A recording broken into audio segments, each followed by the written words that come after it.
खुलुमबाय लोगोफोर, आंनि एसपिकेसन इउटुब चेनेलाव आंनि नोंथांमोना आं माखासे खोथा खिथानो नागिरदों एबा शेयार खालामनो नागिरदों।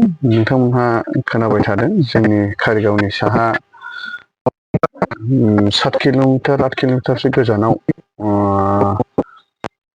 थाइजौगुरि, नयनं ब्रह्मपुर, माइनावपुर आरो नर्थ लंकापारा, गरसिंपारा आरो ओरै सावथाल गामि खोदोमगुरि बिथिंजाय माने हाग्रानि मैसोआ फैनानै गोबां मानसिफोरखौ हाराहास्ति खालामगासिनो दङ। माने माखासे दाननि सिगां बे हाग्रानि मैसो एबा बनगुरुआ फैनानै माखासे मानसिफोरखौ गोबां आघात खालामना गालांबाय, सौला सौलि खालामनानै। दा बेखौ लानानैनो बे हाग्रानि मोसौ मै एबा बनगुरु फैदों होनबाथाय गोबां मानसिफोरनि माने गोसोआ गिखांनाय फैयो आरो।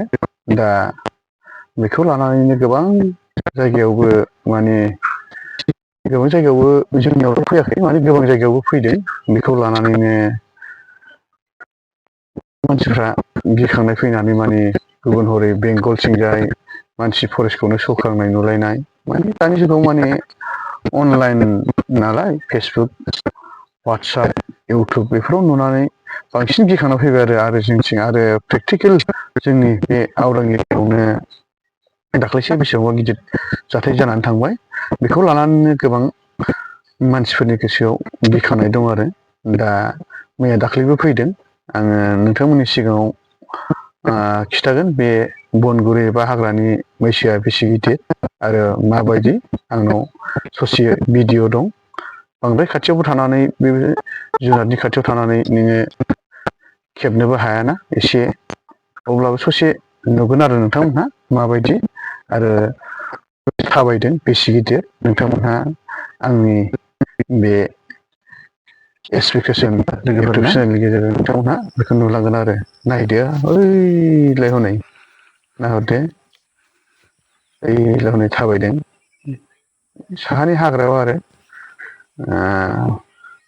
सावथाल गामि आरो बर' गामि सेर सेरनि बे हाग्रा दङ, बेजोंनो थाबायलांबायो ओइलाय हनै। नायदो होमबाना लोगोफोर, नुखाबाय दा माबायदि हाग्रानि मैसोआ।